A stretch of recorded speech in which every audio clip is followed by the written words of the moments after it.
Hello ಸ್ನೇಹಿತರೆ, ಗೌರಿ ಕಲ್ಯಾಣ ಧಾರಾವಾಹಿಯ ಮುಂದಿನ ಸಂಚಿಕೆಯಲ್ಲಿ ನೋಡುವುದಾದರೆ ಇನ್ನು ಮೋನಿಕಾ ಅಡ್ಗೆನ ಮಾಡ್ಕೊಳ್ತಾ ಇರ್ತಾಳೆ. ಅಷ್ಟೊತ್ತಿಗೆ ಆಶಾ ಅವ್ರು ಬಂದು, ಮೋನಿಕಾ ನೀನ್ ಯಾಕಮ್ಮ ಮಾಡ್ತಾ ಇದ್ಯಾ? ಅಲ್ಲ ಹೇಳಿದ್ರೆ ನಾವು ಮಾಡ್ಕೊಡ್ತೀವಿ ಅಲ್ವಾ, ನಾವು ಮಾಡಿಲ್ಲ ಅಂದ್ರೂ ಗೌರಿ ಆದ್ರೂ ಮಾಡ್ಕೊಡ್ತಿದ್ಲಲ್ವಾ ನಿನ್ಗೆ?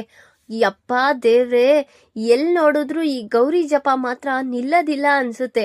ಯಾಕೆ ನೀವು ಯಾವಾಗೂ ಗೌರಿ ಗೌರಿ ಗೌರಿ ಅಂತಾನೆ ಇರ್ತೀರಾ ಆಂಟಿ ಅಂತ ಹೇಳ್ತಿದ್ದಂಗೆ, ಅಯ್ಯೋ ಈಗ ನಾನೇನಪ್ಪ ಅಂದೆ? ಅಯ್ಯೋ ನಿನಗೆ ಕಷ್ಟ ಆಗುತ್ತೆ, ನೀನಷ್ಟಕ್ಕೂ ಈಗ ಗರ್ಭಿಣಿ, ಈ ರೀತಿ ಕೆಲಸ ಎಲ್ಲ ಮಾಡಬಾರ್ದು. ನೀನೀಗ ಗರ್ಭಿಣಿ ಅಮ್ಮ, ನೀನ್ ಈ ರೀತಿ ಕೆಲಸ ಎಲ್ಲ ಮಾಡಬಾರ್ದು ಅಂತ ನಾನು ಹೇಳಿದ್ದು. ಗೌರಿಗೆ ಹೇಳಿದ್ರೆ ಮಾಡ್ಕೊಟ್ಟಿರೋಳು ಅಂತ ಹೇಳ್ತಾ ಇದೀನಿ ಅಷ್ಟೇ. ನಾನ್ ಯಾಕೆ ನಿನ್ ಮೇಲೆ ಈ ರೀತಿ ಮಾತಾಡ್ಲಿ? ಅಯ್ಯೋ ಸಾಕು ನಿಲ್ಸಿ ಆಂಟಿ, ನಾನು ಸ್ವೇಚ್ಛವಾಗಿ ಅಡ್ಗೆ ಮಾಡ್ಕೊಳ್ಳೋ ಜವಾಬ್ದಾರಿ ನನಗಿಲ್ವಾ? ನನ್ಗೇನ್ ಇಷ್ಟ ಆಗುತ್ತೋ ಅದನ್ನ ನಾನು ಮಾಡ್ಕೊಳ್ತೀನಿ, ನೀವ್ ಅದಕ್ಕೆ ಅಡ್ಡ ಬರೋ ಹಾಗಿಲ್ಲ ಅಂತ ಹೇಳ್ತಾ ಇರ್ತಾಳೆ. ಅದನ್ನ ನೋಡಿ ಈ ಕಡೆ ಆಶಾ ಅವ್ರಿಗೆ ತುಂಬಾ ಬೇಜಾರಾಗ್ತಾ ಇರುತ್ತೆ. ಇವಳೇನು ನನ್ ಮೇಲೇನೆ ದಬ್ಬಾಳಿಕೆ ಮಾಡೋ ರೀತಿ ಮಾತಾಡ್ತಿದ್ದಾಳಲ್ಲ ಅಂತ ಮೌನವಾಗಿ ನಿಂತಿರ್ತಾರೆ. ಅಷ್ಟೊತ್ತಿಗೆ ಚಂಚಲನು ಸಹ ಅಡ್ಗೆ ಮನೆಗೆ ಬರ್ತಿದ್ದಂಗೆ ಮೋನಿಕಾ ಅಲ್ಲಿಂದ ಹೊರಡ್ತಾ ಇರ್ತಾಳೆ. ಏನು ಎಲ್ ನೋಡಿದ್ರು ಗೌರಿ ಗೌರಿ ಅಂತ ಹೆಸರೇ ಕೇಳಿಸ್ತಿದೆ ಅಂತ ಬೇಜಾರಾಗ್ತಿದ್ಯಾ? ಇನ್ನೇನತ್ತೆ? ಅಲ್ಲ, ಅವಳು ಏನು ಎತ್ತ ಅಂತ ಎಲ್ರಿಗೂ ಗೊತ್ತಿದೆ, ಹೇಗ ಅವಳ ಆಕರ್ಷಣೆ ಮಾಡ್ಕೊಂಡಿದ್ದಾಳೆ ಅಂತಾನು ಗೊತ್ತಿದೆ. ನೀನ್ ಅವಳ ರೀತಿ ಇರೋದಿಕ್ಕಾಗಲ್ಲ ಬಿಡು. ನೀನ್ ಬರೀ 3 ಹೊತ್ತು ಆ ರೂಮಲ್ಲಿ ಆ ಫೋನ್ ನೋಡ್ಕೊಂಡು ಏನೋ ಒಂದು ಟೈಮ್ ಪಾಸ್ ಮಾಡ್ಕೊಂಡಿದ್ರೆ ಈ ಜನಗಳನ್ನ ನೀನು ಈ ಜನಗಳ ಹತ್ರ ನೀನ್ ಆಸಕ್ತಿನ ತೋರ್ಸಕ್ಕೂ ಆಗಲ್ಲ, ನೀನ್ ಹೆಸರು ಗಳಿಸೋದಿಕ್ಕೂ ಆಗಲ್ಲ. ಗೌರಿ ತರ ಇರೋದ್ನ ಕಲಿ ಅಂತ ಹೇಳ್ತಾ ಇರ್ತಾರೆ ಆ ಚಂಚಲ ಅವರು ಸಹ. ಅದನ್ನ ನೋಡಿ, ಏನತ್ತೆ ನೀವು ಅವಳ ಹೆಸರೇ ಎತ್ತುತ್ತೀರಾ? ಮತ್ತೆ ಈಗ ಎಲ್ಲರಿಗೂ ಗೌರಿನೇ ಬೇಕು, ಏನೇ ಒಂದು ವಸ್ತು ಬೇಕು ಅಂದ್ರೆ ಗೌರಿಗ್ ಮಾತ್ರ ಗೊತ್ತಿರುತ್ತೆ, ಗೊತ್ತಾಯ್ತಾ? ನೀನು ಆ ರೀತಿ ಹೆಸರು ಗಳಿಸ್ಕೊಳ್ಳೋದನ್ನ ಕಲಿ ಫಸ್ಟು. ಆ ರೂಮು, ಆ ಫೋನು, ಏನೋ ಒಂದು ಹುಚ್ಚುಚ್ಚು ಕೆಲಸ ಮಾಡ್ಕೊಂಡಿದ್ರೆ ಯಾರಿಗೂ ನೀನ್ ಇದೆಯಾ ಅನ್ನೋ ವ್ಯಾಲ್ಯೂನೇ ಗೊತ್ತಾಗಲ್ಲ ಅಂತ ಹೇಳ್ತಾ ಇರ್ತಾಳೆ. ಸರಿ ಅಂತ ಈ ಕಡೆ ಮೋನಿಕಂಗೆ ಏನು ಎಲ್ಲದಕ್ಕೂ ಈ ಗೌರಿ ಪಟ್ಟನ ಹೇಗಾದ್ರೂ ಅಳ್ಗಾಡ್ಸ್ಬೇಕು ಅಂತ ಹೇಳಿ ಅಲ್ಲಿಂದ ಹೊರಟಿರ್ತಾಳೆ. ಈ ಕಡೆ ನೋಡಿದ್ರೆ ಶ್ಯಾಮ್ ಮತ್ತೆ ಗೌರಿ ಇಬ್ರು ಸಹ ಕಾರ್ ಓಡಿಸ್ಕೊಂಡು ಬರ್ತಾ ಇರ್ತಾರೆ. ನೋಡಿದ್ರೆ ಶ್ಯಾಮ್ ಅವ್ರೆ, ಇಲ್ಲಿ ಹೇಗ್ ನನ್ ಕಾಲಿಡೋದು, ಎಕ್ಸಲೇಟರ್ ಹೇಗ್ ಕೊಡೋದು, ಬ್ರೇಕ್ ಹೇಗ್ ಹಾಕೋದು ಅಂತ ಕೇಳ್ತಾ ಇರ್ತಾಳೆ. ಅದ್ಗೆ ಅಲ್ಲಿ ಕಾಲಿಡಿ, ಅದೇ ಬ್ರೇಕು ಅಂತೆಲ್ಲ ಅವ್ನು ಹೇಳ್ಕೊಡ್ತಾ ಇದ್ದಿದ್ ನೋಡಿ ಗೌರಿಗೂ ಸಹ ಭಯದಿಂದ ಕಾರ್ನ ಓಡಿಸ್ತಾ ಇರ್ತಾಳೆ. ಮಧ್ಯದ ದಾರಿಲಿ ನೋಡಿದ್ರೆ ಪೊಲೀಸ್ ಅವ್ರು ಇರ್ತಾರೆ. ನೋಡಿದ್ರೆ ಗೌರಿ ಆ ಕಡೆ ಈ ಕಡೆ ನೋಡ್ದಿರಾ ಸೀದಾ ಪೊಲೀಸ್ ಅವ್ರಿಗೆ ಗುದ್ಬಿಟ್ಟಿರ್ತಾಳೆ. ಅದ್ಗೆ ಏನ್ ಮಾಡಿದ್ರಿ ನೀವು? ಪೊಲೀಸ್ ಅವ್ರಿಗೆ ಗುದ್ಬಿಟ್ಟಿದ್ದೀರಲ್ಲ ಅಂತ ಹೇಳ್ತಾ ಇರ್ತಾರೆ. ಅಯ್ಯೋ ರಾಮ, ಏನ್ ಮಾಡೋದೀಗ ಕವಿಯವ್ರೇ ಅಂತ ಹೇಳಿ ಅವರಿಬ್ರು ಸಹ ಪೊಲೀಸ್ ಅವ್ರ ಕೈಲಿ ತಗ್ಲಾಕೊಂಡಿರ್ತಾರೆ. ಈ ಕಡೆ ನೋಡಿದ್ರೆ ಮನೆ ಮಂದಿಯವರೆಲ್ಲ ಅವ್ರವ್ರ ದಿನಚರಿ ಕೆಲಸ ಮಾಡ್ಕೊಳ್ತಾ ಇರ್ತಾರೆ. ಅಷ್ಟೊತ್ತಿಗೆ ಮೂವಿ ನೋಡೋಣ ಅಂತ ಎಲ್ಲರೂ ಒಂದೇ ಕಡೆ ಕುತ್ಕೊಂಡು ಇಷ್ಟವಾಗಿರೋ ಮೂವಿ ನೋಡ್ತಾ ಇದ್ದಂಗೆ ಮೋನಿಕಾಗೂ ಬೇಜಾರಾಗಿ ಕೆಳಗಡೆ ಇಳಿತಾ ಏನಾದ್ರೂ ನಾನು ನೋಡ್ಬೇಕು ಅಂತ ಅವ್ರು ನೋಡ್ತಾ ಇರೋ ಮೂವಿನ ಚೇಂಜ್ ಮಾಡ್ಬಿಡ್ತಾಳೆ.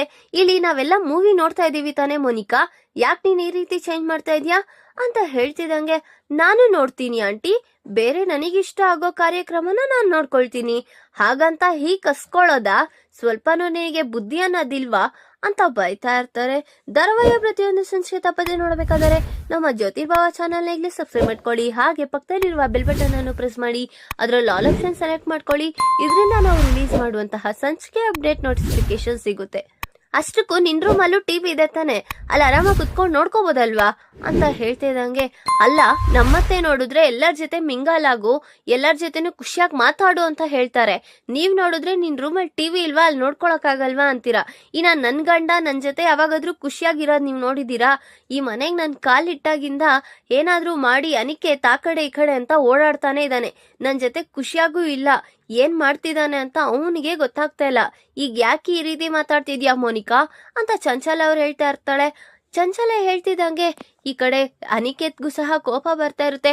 ನಿನಗೇನ್ ಮಾಡಕ್ ಕೆಲ್ಸ ಇಲ್ವಾ? ಬರೀ ಏನಾದ್ರೂ ಒಂದು ಕ್ಯಾತೆ ತಕ್ಕೊಂಡೆ ಕುತ್ಕೊಳ್ಳೋದ ಕೆಲ್ಸ ಅಂತ ಹೇಳ್ತಿದ್ದಂಗೆ, ಅಜ್ಜಿ ನಾನೊಂದು ತೀರ್ಮಾನ ಮಾಡಿದೀನಿ. ಏನಮ್ಮ ಮೋನಿಕಾ ಅದು ನಾನೀಗ ಹನಿಮೂನಿಗೆ ಹೋಗೋಣ ಅಂತ ಅನ್ಕೊಂಡಿದೀನಿ. ಹಾ, ಹನಿಮೂನ್ಗ? ಏನ್ ಹೇಳ್ತಿದ್ಯಾ ಮೋನಿಕಾ? ನಿನಗೆ ಸ್ವಲ್ಪ ಆದ್ರೂ ಬುದ್ಧಿ ಅನ್ನೋದಿದ್ಯಾ? ಅಯ್ಯೋ ಈಗೇನಾಯ್ತು ಆಂಟಿ? ಅಲ್ಲ, ನೀನು ಮದ್ವೆಗಿಂತ ಮುಂಚೆನೆ ಎಲ್ಲ ಕಾರ್ಯನ ಮುಗಿಸ್ಕೊಂಡ್ಬಿಟ್ರೆ ಹನಿಮೂನ್ಗೆ ಯಾರು ಕಳಿಸ್ತಾರೆ ನಿನ್ನ ಅಂತ ಸರಿತಾ ಅವ್ರು ಕೇಳ್ತಾ ಇರ್ತಾರೆ. ನೀವೇನಾದ್ರೂ ಮಾಡ್ಕೊಳ್ಳಿ ಆಂಟಿ, ನಾನು ಅನಿಕೇತ್ ಹೋಗೇ ಹೋಗ್ತೀವಿ. ಅಜ್ಜಿ, ನಾನ್ ನಿಮ್ಮ ಹತ್ರ ಇದನ್ನೇ ಕೇಳ್ಕೊತಾ ಇರೋದು, ನನ್ ಸ್ವೇಚ್ಛವಾಗಿ ನಾನು ಇರ್ಬೇಕು ಅಂದ್ರೆ ನೀವು ನನ್ನ ಕಳಿಸ್ಕೊಡ್ಲೇಬೇಕು ಅಂತ ಹಠ ಹಿಡಿತಾ ನಿಂತಿರ್ತಾಳೆ. ಈ ಕಡೆ ನೋಡಿದ್ರೆ ಅವ್ರ ಅಜ್ಜಿಯವರು ಸಹ ಯೋಚನೆ ಮಾಡ್ತಾ, ಅಮ್ಮ ಮೋನಿಕಾ, ನೀನ್ ಈ ರೀತಿ ಹೋಗೋದು ತಪ್ಪು. ಏಂತಕ್ಕಂದ್ರೆ ಈಗ ನೀನ್ ಫಸ್ಟೇ ಗರ್ಭಿಣಿ, ಈಗ ನಿನ್ಗೆ ಗಾಳಿ ಅದು ಇದು ಎಲ್ಲ ಸೋಕುದ್ರೆ ಮತ್ತೆ ನಿನ್ ಹುಟ್ಟೋ ಮಗುಗೆ ಅನಾಹುತ ಆಗುತ್ತೆ. ಬೇಡ ಅಮ್ಮ ಮೋನಿಕಾ ಅಂತ ಹೇಳ್ತಾ ಇದ್ರು. ಅಯ್ಯೋ, ನಾನ್ ತೋಡ್ಕೊಂಡಿರೋ ಬಾವಿಗೆ ನಾನೇ ಬೀಳ್ತಾ ಇದ್ದೀನಲ್ವಾ ಅಂತ ಯೋಚನೆ ಮಾಡ್ತಾ ಮೋನಿಕಾ ಹಾಗೆ ನಿಂತಿರ್ತಾಳೆ. ಈ ಕಡೆ ನೋಡಿದ್ರೆ ವಿವೇಕ್ಗೆ ಪೊಲೀಸ್ ಸ್ಟೇಷನ್ ಇಂದ ಕಾಲ್ ಬಂದಿರುತ್ತೆ. ಆಗ ಏನೋ ಕಾಲ್ ಪಿಕ್ ಮಾಡಿದ್ರೆ, ನಾವು ಬನಶಂಕರಿ ಪೊಲೀಸ್ ಸ್ಟೇಷನ್ ಅವರಪ್ಪ ಮಾತಾಡ್ತಾ ಇರೋದು. ಅಪಾಯಿಂಟ್ಮೆಂಟ್ ಇದೆಯಾ, ನೀವು ಬಂದು ನನ್ನ ಮೀಟ್ ಆಗ್ಬೇಕು ಅಂತ ಪೊಲೀಸ್ ಅವ್ರು ಹೇಳ್ತಾರೆ. ಅಷ್ಟಕ್ಕೂ ನೀವು ನನ್ನ ಅಪಾಯಿಂಟ್ಮೆಂಟ್ ತಗೊಂಡು ಮೀಟ್ ಆಗ್ಬೇಕಾಗುತ್ತೆ, ಅಷ್ಟಕ್ಕೂ ನಿಮ್ಗೆ ಕಾಮನ್ ಸೆನ್ಸ್ ಅನ್ನೋದಿಲ್ವಾ ಅಂತ ವಿವೇಕ್ ಹೇಳ್ತಿದ್ದಂಗೆ, ನಾವು ಪೊಲೀಸ್ ಅವರಪ್ಪ ಮಾತಾಡ್ತಾ ಇರೋದು. ಏನಾಯ್ತು ಸರ್? ಅದು ನಿಮ್ ತಮ್ಮ ಮತ್ತೆ ನಿಮ್ ಹೆಂಡತಿ ಅವ್ರಿಬ್ಬರನ್ನು ನಾವು ಅರೆಸ್ಟ್ ಮಾಡ್ಕೊ ಬಂದಿದೀವಿ ಅಂತ ಹೇಳ್ತಿದ್ದಂಗೆ, ಹೌದು ಸರ್, ಬರ್ತಿದ್ದೀನಿ ಸರ್ ಅಂತ ಹೇಳಿ ವಿವೇಕ್ ಸಹ ಅಲ್ಲಿಂದ ಹೊರಟಿರ್ತಾನೆ. ಈ ಕಡೆ ನೋಡಿದ್ರೆ ಕಾಂತಲಕ್ಷ್ಮಿಗೆ ತುಂಬಾ ಯೋಚನೆ ಹತ್ತಿರುತ್ತೆ. ಅಯ್ಯೋ, ನನ್ನ ಮಗಳು ಈಗ ಗರ್ಭಿಣಿ, ಅವಳಿಗೂ ಸಹ ನಾನು ಅರ್ಶಿನ ಕುಂಕುಮ ಎಲ್ಲ ಕೊಟ್ಟು ಶ್ರೀಮಂತ ಮಾಡ್ಬೇಕು ಅನ್ನೋದೇ ಅವಳ ಆಸೆನೂ ಆಗಿರುತ್ತೆ. ಅಕ್ಕಪಕ್ಕ ಜನನ್ ಕರ್ದಿ ಎಲ್ರಿಗೂ ಅರ್ಶಿನ ಕುಂಕುಮ ಕೊಡ್ಬೇಕು ಅನ್ನೋ ಇಂಟೆನ್ಷನ್ ಇಂದ, ಚಿನ್ನು ಏನೇ ಮಾಡೋದು, ನನ್ನ ಹತ್ರ ಕಾಸು ಬೇರೆ ಇಲ್ವಲ್ಲೇ, ನಿಮ್ಮ ಅಕ್ಕನ್ಗೆ ಬೇಕಾಗಿರೋ ಐಟಮ್ಗಳೆಲ್ಲ ಹೇಗೆ ತಗೊಂಡೋಗೋದು ಅಂತ ಕೇಳ್ತಾ ಇದ್ದಂಗೆ, ಅಮ್ಮ ನಿನ್ಗೇನ್ ಮಾಡಕ್ ಕೆಲ್ಸ ಇಲ್ವಾ, ಸುಮ್ನೆ ಹೋಗು, ಇಲ್ಲಿ ನನ್ನ ತಲೆ ತಿನ್ಬೇಡ ಅಂತ ಚಿನ್ನು ಹೇಳ್ತಿದ್ರೆ, ನೀನೇ ಯಾಕೆ ಆ ರೀತಿ ಕಸ್ಕೊಳ್ತೀಯಾ, ನಾನಿನ್ನ ಕೇಳ್ತಾ ಇರೋದು ಕಣೆ, ನೀನೇ ಕಾಸು ಕೊಡು ಅಂತ ಕೇಳಿದ್ನಾ? ಅಮ್ಮ ಸುಮ್ನೆ ನನ್ನ ತಲೆ ತಿನ್ಬೇಡ, ಹೋಗು ಇಲ್ಲಿಂದ ಹೋಗು ಅಂತ ಹೇಳ್ತಾ ಇರ್ತಾಳೆ. ಈ ಕಡೆ ನೋಡಿದ್ರೆ ವಿವೇಕ್ ಪೊಲೀಸ್ ಸ್ಟೇಷನ್ಗೆ ಬಂದಿದ್ದಾನೆ. ಈಗ ಶ್ಯಾಮ್ ಮತ್ತೆ ಗೌರಿ ಇಬ್ರು ಮಾಡಿರೋ ಗನಂದರಿ ಕೆಲ್ಸ ಅವನಿಗೆ ಗೊತ್ತಾಗುತ್ತಾ, ಮತ್ತೆ ಅಲ್ಲೇ ಅವರಿಬ್ರಿಗೂ ಗ್ರಾಚಾರ ಬಿಡಿಸ್ತಾನ.